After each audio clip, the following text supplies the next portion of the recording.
জানি সবাই ভালো আছো, আমিও ভালো আছি।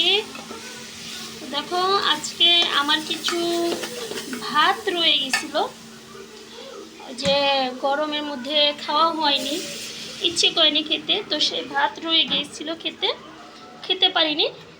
তো ভাবলাম ভাতগুলো নষ্ট করবো না, ওগুলো দিয়ে খিচুড়ি রান্না করবো, ল্যাটা খিচুড়ি। অনেকেই হয়তো চিনো না, আর অনেকেই হয়তো চিনো, বাঙালিদের চেনার কথা ল্যাটা খিচুড়ি।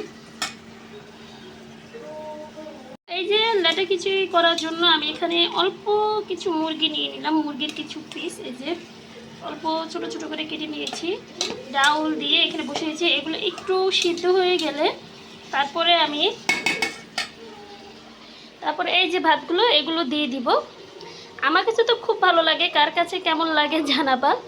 আমার কাছে এই খিচুড়িটা এরকমভাবে, এই ল্যাটা খিচুড়ি রান্না করতে কিন্তু ভীষণ মজা হয়। আমি জানি না কার কার পছন্দ, যদিও আজকে অনেক গরম, এই গরমে খিচুড়ি হয়তো অনেকেরই ভালো লাগবে না, কিন্তু তারপরও আমি করে ফেললাম। তো আমি ফাইনাল লুক তোমাদের দেখাবো যে কেমন হয়েছে, দেখো ভীষণ ভালো লাগবে। হ্যালো বন্ধুরা, এই দেখো এই যে খিচুড়ির ফাইনাল লুক। আসলে নিচে অনেক পোড়া লেগে যাচ্ছিল, ইনভার্টার চুলায় রান্না করতেছিলাম, তো তাই এর জন্য একটু পানি পানি থাকতেই নামিয়ে ফেলছি, তা নাহলে আমি আরেকটু নামিয়ে নিতাম পানিগুলো। তো এটাও কিন্তু খারাপ না, খেতে খারাপ লাগবে না, বাচ্চাদের জন্য খুবই ভালো। আর আজকে ঝালও একটু কম দিয়েছি, তো খেতে কিন্তু খুবই ভালো হয়েছে। তোমরাও কিন্তু বাসায় ট্রাই করে দেখতে পারো।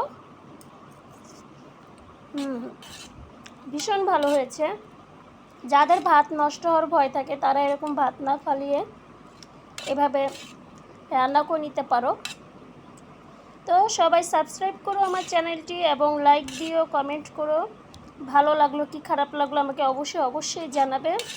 তো আজকে এই পর্যন্তই, টাটা, বাই বাই।